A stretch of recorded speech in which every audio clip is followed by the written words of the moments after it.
রক্তাক্ত পশ্চিম তীর, আর কত রক্ত ঝরলে থামবে ইসরায়েলি আগ্রাসন, এমন প্রশ্ন মুসলিম বিশ্বে।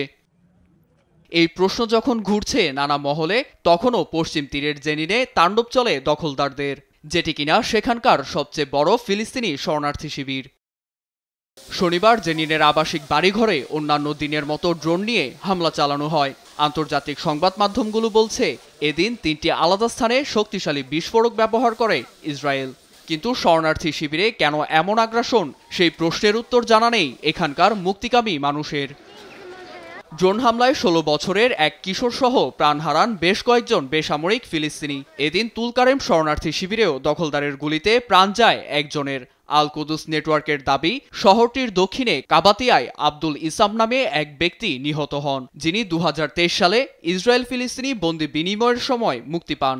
নিহত আব্দুল ইসামকে জেনিনের প্রতিরোধ যোদ্ধা হিসেবে চিহ্নিত করা হয়েছে।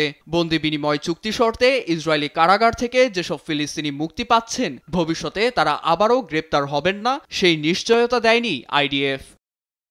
গাজায় যুদ্ধবিরতি ঘোষণার পরপরই পশ্চিম তীরে ব্যাপক অর্থে সামরিক অভিযান ধরপাকড়ে নেমেছে ইসরায়েলি বাহিনী। রাস্তাঘাট, শিক্ষা প্রতিষ্ঠান, ব্যবসা বাণিজ্য সহ বহু স্থাপনা লক্ষ্যবস্তু হচ্ছে।